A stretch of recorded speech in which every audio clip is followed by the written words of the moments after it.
Daniel is going to be beginning his protest right.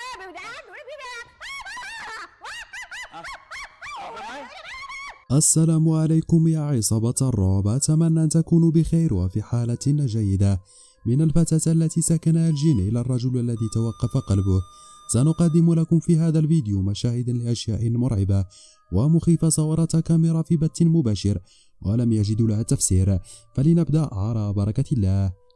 قبل أن نبدأ هذه الحلقة أود أن أشير إلى أن كل المشاهد والمواضيع التي يتم عرضها في هذه القناة يتم أخذها من مصادر ومواقع موثوقة، وستجدونها كلها في وصف الفيديو إن أردتم التأكد، لكن تبقى إمكانية أن تكون هذه المشاهد غير حقيقية ومفبركة واردة. شكرا لكم. رقم 3. هذا الرجل الهنغاري مشهور جدا خصوصا بأوروبا الشرقية، يقال أن لديه قدرة على التحكم في نبضات قلبه وإيقافها لمدة طويلة وإعادتها مرة أخرى، وقد اعتبر العديد من أن هذا مستحيلا وليس سوى أكاذيب، لذا قررت إحدى القنوات التلفزيونية أن تستضيفه في برنامج تلفزيوني مباشر أمام الجماهير، وأحضروا طبيبة ومعها جهاز الذي يقيس نبضات القلب، فلنشاهد ما الذي حدث.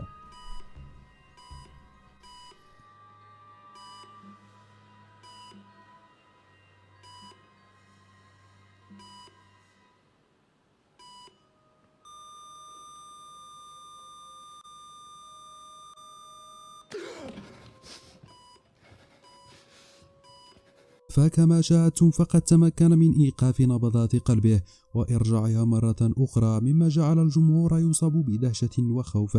فهل فعلا يمكن للإنسان التحكم في نبضات قلبه ويمكن إيقافها، أم أن هذا الأمر مستحيل وأن هذه العروض ليست سوى تمثيل؟ أتمنى أن تشاركونا تفسيراتكم في تعليق. رقم 2. นี่เขาจะมาเหรอ ก็คือแบบ การอะไรกันแน่อะไรอย่างเงี้ย تم تصوير هذا الفيديو في يوليو من عام 2016 في أحد القنوات التلفزيونية التايلاندية المشهورة، والتي تعرض برنامجا مباشرا يحضر فيه المشاهير البلاد، لكن هذه الحلقة كانت مخيفة وغير عادية، وحضرت فيها أحد الفنانات المشهورة في تايلاند. ففي الأول كان كل شيء يمر بشكل عادي، وبعد ذلك بدأت هذه الفتاة تتصرف بشكل غريب.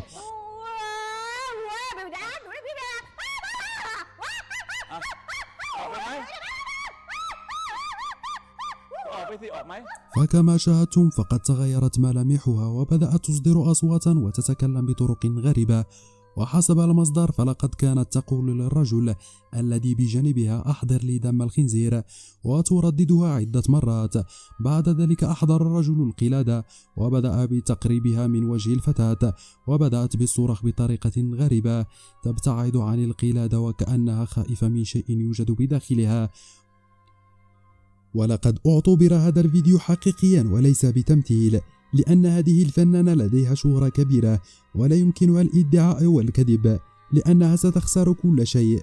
وكذلك هذه القناة تعتبر من بين أكبر القنوات الموثوقة والمشهورة جدا في تايلاند. فما رأيكم؟ هل ما حصل في البث المباشر أمر حقيقي أم أنه ليس سوى تمثيل؟ شاركونا تفسيراتكم في تعليق.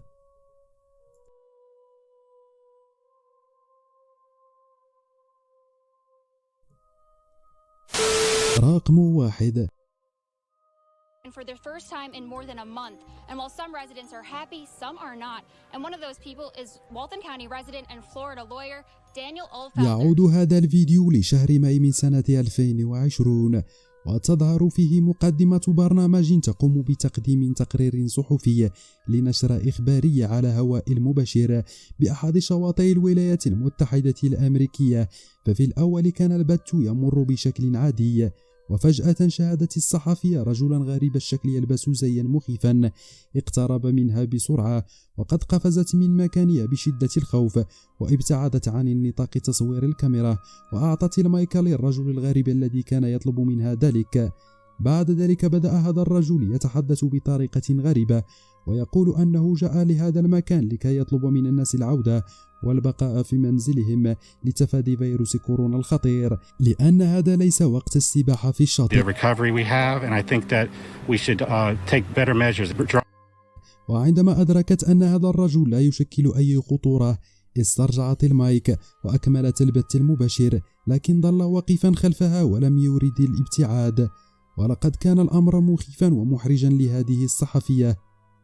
إن كان هذا النوع من الفيديوهات يعجبكم فلا تنسوا الاشتراك معنا في القناة وتفعيل زر الإشعارات ليصلكم الجديد. شكرا لكم.